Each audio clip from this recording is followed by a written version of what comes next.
According to LinkedIn, presentation skills are listed as one of the most in-demand skills for professionals. You can fast-track your career by fine-tuning your presentation skills. Regardless of what you want to do in life, there is usually a starting point and a desired destination. Hi, I'm Kunle. I train professionals and executives to deliver effective presentations to audiences of any size. Some call me the presentation professor, but I didn't start out that way. The first time I was in front of an audience, I crumbled like a pack of cards. The host had to come and collect me from the stage. There were hundreds of eyes watching, and you can imagine my agony as I was shoved away in shame. Fortunately, my story didn't end there, and that's because presentation skills are learnable. Fast forward to today, I now teach presentation skills to professionals, and this enables them to present their ideas, their projects, and their products with confidence and to accomplish their goals faster. I created the Presentation School podcast to give you simple, actionable, step-by-step strategies to help you do the same. You, my friend, can sharpen your communication skills so that you can effectively present your ideas with confidence, whether you're presenting to one person or you're presenting to an audience. If you're an ambitious professional or one in the making who's looking to advance your career and your presentation skills, of course, you're in the right place because presentation skills are learnable. Let's get started. Welcome to the first episode of the Presentation School podcast. Today, we'll dive into the components of an effective presentation, what they are, why they matter, and how they can be mastered. Sometimes when I start my presentation courses, I ask people, when you hear the word presentation, what does that mean to you? Some say, whoa, terror and fear and freeze and all these negative images apparently pop into their minds. But my question really was, when you hear the word presentation, what does it mean? How would you define presentation? That's what I meant. Anyway, in the final analysis, I say to them, regardless of what you're thinking, presentation actually means the transfer of information from one point to the other. And in this case, point A is the person, you, and point B is your audience. Could be one person, could be a group of people. And that's what a presentation is. Now, as simple as that sounds, research reveals that 75% of adults are afraid of presentation and public speaking. Now, that's good news and bad news, depending on who you ask. Good news if you're part of the minority, those people who can present effectively and with confidence. Bad news if you're part of the majority. However, because you're about to begin your presentation journey, you're about to move from the majority to the minority. So I say, good news to you. According to LinkedIn, presentation skills are listed as one of the most in-demand skills for professionals. You can fast-track your career by fine-tuning your presentation skills. Regardless of what you want to do in life, there is usually a starting point and a desired destination. Between your starting point and desired destination will be obstacles, and these obstacles come in different ways, shapes, and sizes. Your presentation journey is not going to be an exception. However, in your presentation journey, most of the obstacles are myths. They are information that are inaccurate. People say you're either born with or without presentation skills. It's a myth, and here's why. The name gives it away. It's called presentation skills, not presentation gifts. And by definition, a skill is an acquired ability that is developed through training or experience. Meaning you can acquire the ability to present effectively through training or experience. Have you ever heard about the truth making you free?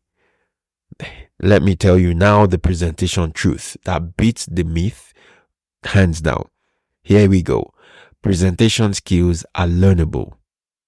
Again, it doesn't hurt to rinse and repeat the truths. Here we go again.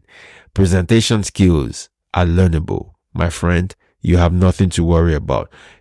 Now, I can hear you think, yeah, Kunle, it's easy for you to say presentation skills are learnable, but how? How? How does one learn presentation skills? Now, let's go back to our working definition that says a skill is an acquired ability that you develop through training or experience. So let's look very briefly at number one, the training, and number two, the experience. The process of teaching or instructing someone in a particular skill or knowledge area, that is training. And in our case, it involves providing structured guidance, education, and practice to individuals so that they will acquire the necessary abilities and expertise for performing tasks effectively. And by the way, the world is dripping with places where you can learn presentation skills. And as always, do your homework before finding the place to develop the skills that you require.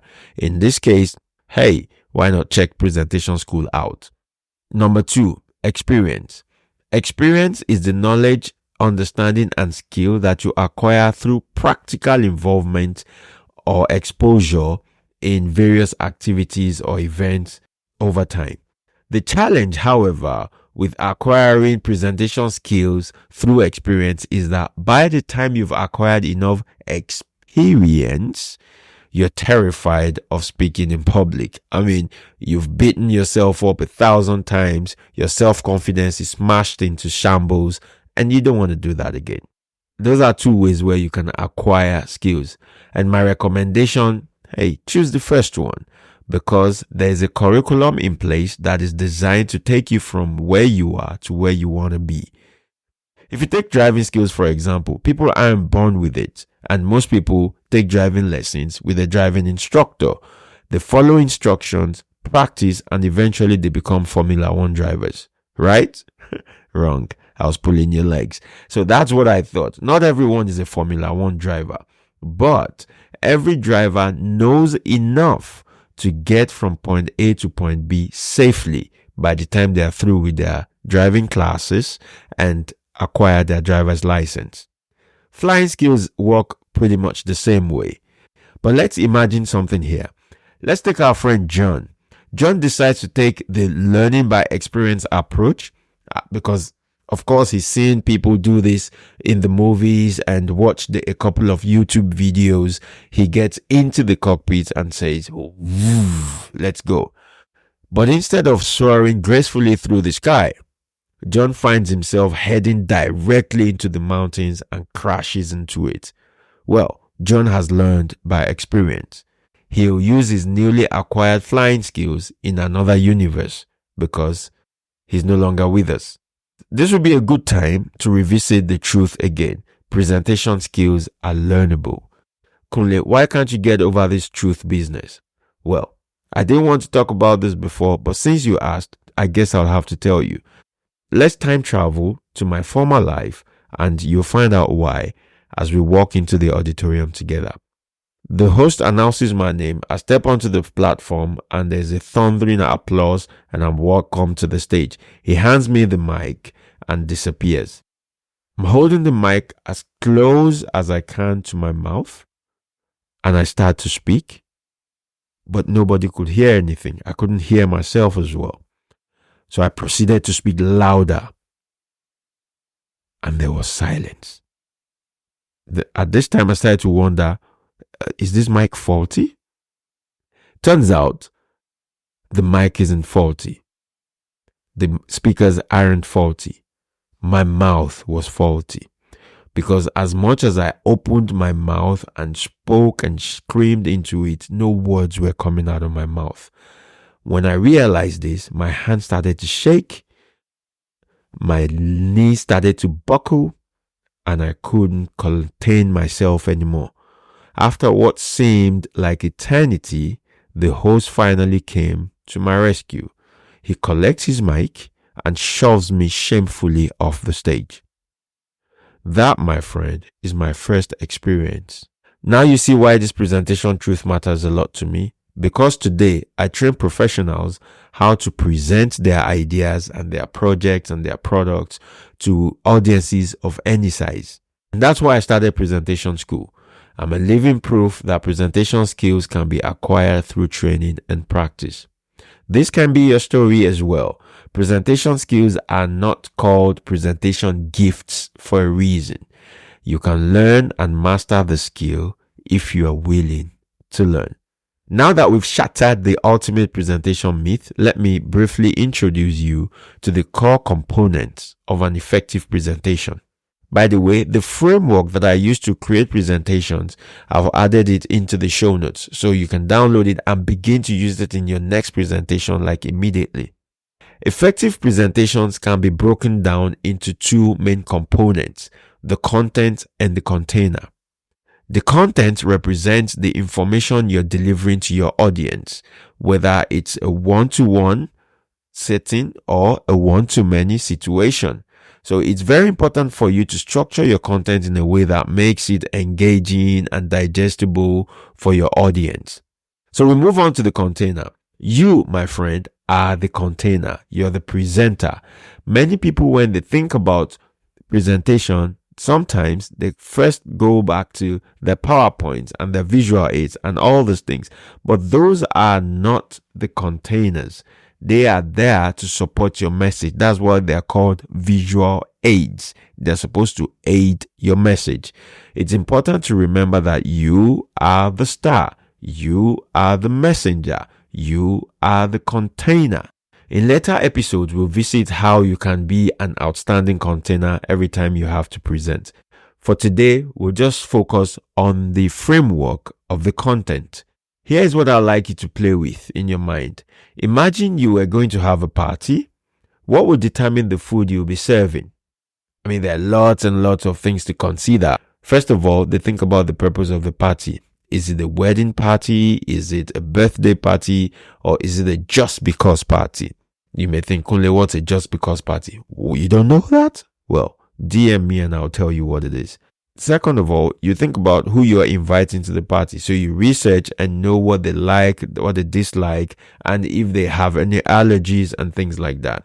Then you move on to the food part of the party. You think about the appetizer, what people are going to start with, and then you think about the main course, and then you think about the dessert, and then the party is over. Of course, you put music and dancing and seating arrangement there. These 5 elements will definitely be part of the things that you will be working with. Here's the thing. You want to use the same approach towards your presentation. The core components are pretty much the same. First of all, your presentation purpose. Why are you making the presentation in the first place? Are you doing that to instruct your audience? Are you doing that to inform them? Are you doing that to inspire them? Or are you presenting to persuade your audience or to entertain them? Any of this could be your presentation purpose, because without a clear purpose, your message may become diluted or unfocused. Number 2, your audience. You need to know your audience. This is essential because it enables you to tailor your presentation to meet their needs. Before they come, you will consider their level of understanding, their interest, and their engagement with the topic that you're bringing to the table. By the way, research indicates that 90% of audience engagement can be attributed to how well a presentation addresses the audience's needs. So you want to be sure that you are addressing the need of your audience. If in doubt, remember the recipe. Cook for your audience and not for yourself. We talked about a presentation being the process of transferring information from one point to the other. And to accomplish that, we need 3 core things: the opening, the body, and the closing. If you look at the opening, your opening sets the tone for your presentation. It should capture your audience's attention from the start. You want to start strong so that you can engage your audience and establish credibility as a presenter.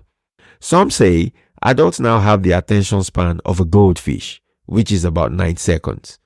But according to a Microsoft study, the average attention span of a human being has dropped from 12 seconds in the year 2000 to just about 8 seconds in 2021. What that means for you is that you need to grab your audience's attention from the get-go. And how you can do that is potentially start with a compelling story, a startling statistic, or a thought-provoking question. I know someone who met a lady for the first time. His opening was, "Do you speak English?" Now, that's a thought-provoking question. They ended up getting married. The opening of your presentation serves as the hook that captures your audience's attention and sets the stage for what's coming. The next element is the body of your presentation. This is where you deep dive into the core ideas and the content that you want to deliver to your audience.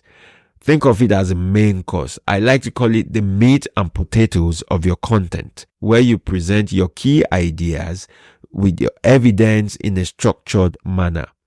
When you're presenting your structured key ideas, you have them in main points, sub points, and support material. That you find that also in the show notes, what it looks like.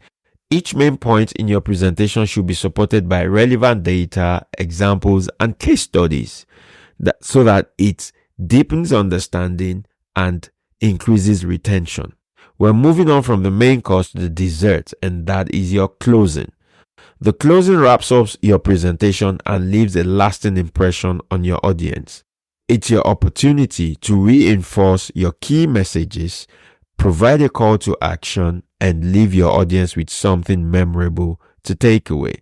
I have a question for you. In the context of a presentation, what's the difference between an end and a closing? By the way, that's a trick question. Every presentation will eventually come to an end. But you don't want to be the odd person saying, "Oh, I'm out of time. Thank you for your time." As a presenter, you should plan your closing towards the end of your presentation or towards the end of your time on the stage. Every presentation will eventually come to an end. And you don't want to be the odd person saying, "Oh, I'm out of time. Thank you for your time. Bye." You don't want to be that person. You want to take your time and plan your closing to the end of your presentation so that you leave your audience with something memorable and an actionable instruction. So there we have it, the core components of a presentation. And you may recall the famous quote that says the journey of 1,000 miles starts with one step. Well, your presentation journey has started today and we've taken the first step. But before we go, let's do a brief recap of the main things that we've discussed so far. First of all, we talked about what the presentation is, and it's the process of transferring information from point A to point B effectively. And we debunked a universal presentation myth that says that you're either born with or without the ability to present. Of course, that's debunked by the truth. What's the presentation truth we established? That presentation skills are learnable. We moved on to the importance of training. And we have two ways of acquiring any skill. One is through structured training and the other is through experience. And we have established that, hey, structured training is the best way to acquire presentation skills. And then we moved on to the fact that you can fast track your career if you upskill your presentation abilities. And finally, we looked at the core components of effective presentations, which we introduced the framework for crafting impactful presentations, focusing on the content part of a presentation, which is the audience, your purpose, your opening, the body of your presentation, and of course, the closing of your presentation with a bang. And that's it for this week. Thank you for listening. Until next time, keep your flag flying.